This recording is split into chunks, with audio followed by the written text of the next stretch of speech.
Today I'm going to be talking about how Trump is spending billions of dollars hurting our economy, how we can spend it better, and why Trump is so wrong about economics. A new report by the Human Rights Watch details the inhumane conditions at 3 detention centers in Florida. The one that's made the most news is, of course, Alligator Alcatraz, a building made for 5,000 beds and built in just about a week, where the lowest paid employees get $38 an hour and $57 an hour for overtime. That's more than teachers get in this state. Trump, without a single second worrying about cost, decided the government should pay to create more problems in America by terrorizing and inhumanely detaining mostly non-criminals, as ICE themselves say. I could go on and on about the atrocious conditions at these concentration camps, where hygiene is last and medical emergencies go ignored. But either you already know people are being beaten and starved on your dollar, or you're willfully ignorant. And, then I doubt you'd be watching this video. What I will say is that this isn't just a problem. This is a gateway to a solution. It's a true testament to how easy homelessness would be to solve if we cared at all. If Trump can build Alligator Alcatraz, our Congress can build affordable apartments. No, that sucks. Cool condos. That's not good either. I don't know. Catchy names are hard. But the point is, solving homelessness isn't that hard. You see, Trump just gave $45 billion in new funding to ICE in his budget. Do you know how many homeless people there are in America? 771,000.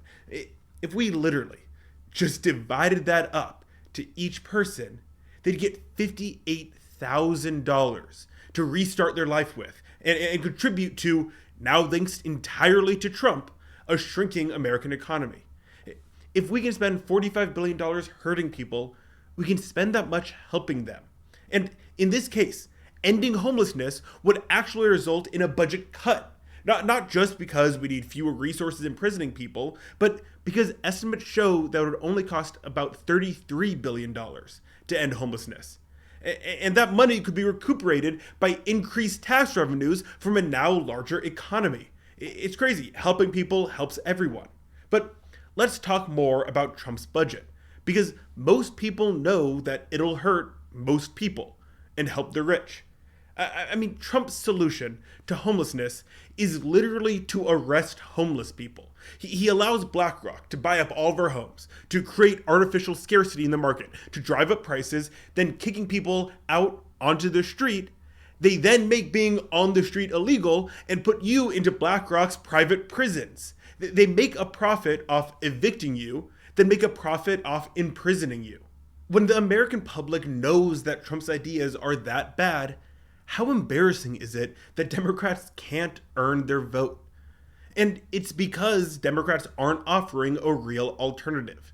They're Republican light.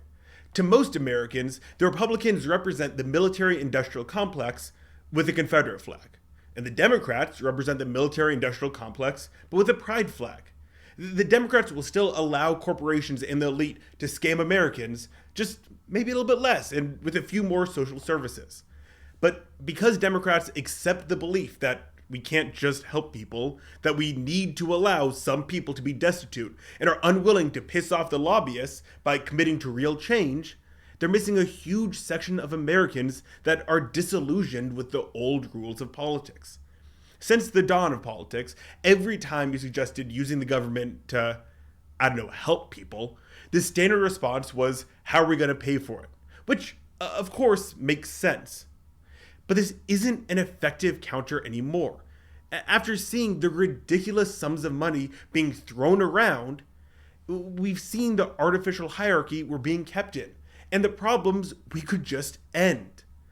Let's say that the economy is like an endless rope tower that you want to climb. The higher you get, the wealthier you are.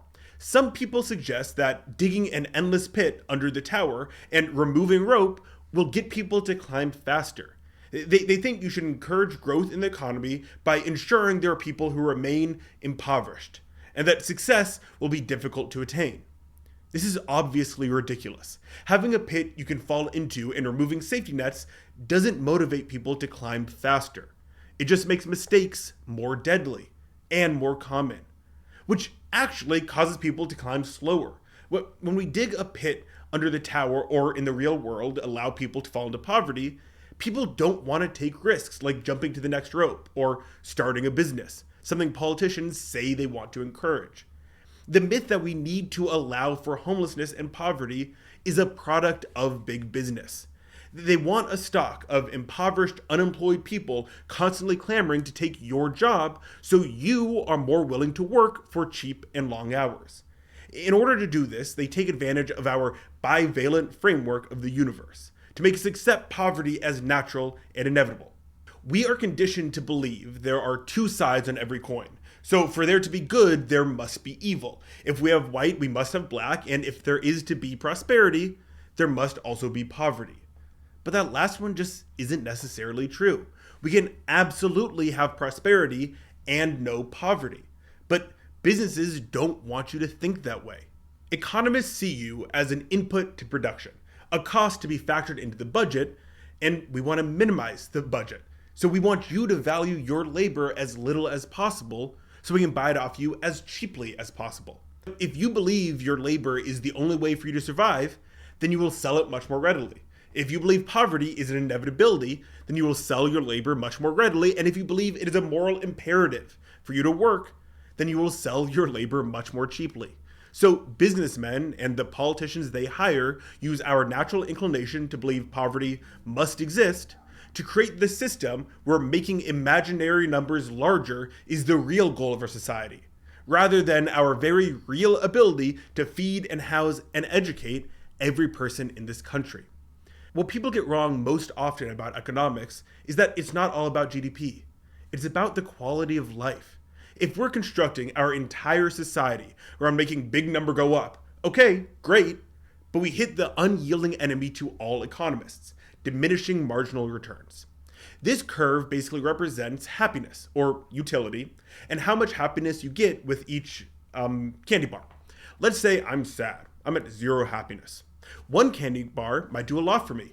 The second might not be as good, and after the third, I'm fine. So as the utility we derive from each candy bar lowers, we demand the next one less. This is the case for all goods and services, except, well, drugs, I guess. You demand more the more that you've had. But basic needs like homes and food, their quantity demanded actually plummets after people have had their fill. We don't need another home if we have them. We don't need more food after we're full. We don't need to constantly produce more and more and more because at some point the utility just isn't there. Quality of life and distribution of goods is more important than overall output, especially because we're already overproducing for the population we have. There are 28 vacant homes for every single unhoused person in America. We already throw away 40% of the food we have in America, and literal tons of clothing every day. There are 771,000 homeless people in America, and a $58,000 UBI for each one of them is as expensive as Trump's concentration camp fund. We could simply end homelessness. Yes, it's complicated, but it's also not, because it's kind of that simple. We can spend this money hurting people or helping them. Now, people say, oh, this will cause inflation. First, way less than Trump's tariffs. Second, this amount of money is already being spent by the government, just given directly to the elite, and in Florida's case, literally to the Republican mega donors. The next argument is that it'll make people lazy, basically that helping people hurts them. One, let's go back to the pit analogy. Let's say that the economy is an endless rope tower that you wanted to climb. Decreasing the number of ropes doesn't help people climb faster, and making failure worse doesn't incentivize them to take risks. Second, we already overproduce. Homelessness and hunger are distribution problems, not supply problems. We could either stick with the same old crap, where we help a few poor people a little bit with overly complicated bureaucracy, or we can help everyone a lot with simple policy. That's why I like Zorhan Mamdani. For decades, the Democrats have put forward weak policy because they didn't want to be called socialists. That made them ineffective leaders with policy that barely did anything. Forward weak policy because they didn't want to be called socialists. That made them ineffective leaders with policy that barely did anything. Forward weak policy because they didn't want to be called socialists. That made them, and they were called socialists anyway. We need to put forward policy that'll make an obvious change in people's lives now. That's why Zorhan is so good. He puts forward strong policy that anyone can understand. One of his ideas is a non-profit grocery store. Grocery prices are too high. SNAP benefits help the poorest, but grocery prices these high affect everybody across the economy, and have been for decades. The only way to solve the problem here, too much demand for too little supply, is to increase the supply of food. His 5 city-run grocery stores will create hundreds of jobs and lower the cost of living drastically for everybody. This isn't let's barely help the poor policy the Democrats usually propose. These rock-bottom price grocery stores will decrease food prices throughout the economy and increase the spending money every New Yorker has, meaning the market is less strained and allowed to thrive. If Zorhan's policy went into effect across the nation, the main benefactors would be every single consumer in America, and it would be a huge loss for executives of monopolies like Target and Walmart. It's kind of sad. They won't be able to grow their bloated salaries if they can't artificially inflate costs for us. People in America want Zorhan Mamdani's vision for the future, above Donald Trump's or the General Democrats. Trump is focused on destruction and jailing people for having too little money.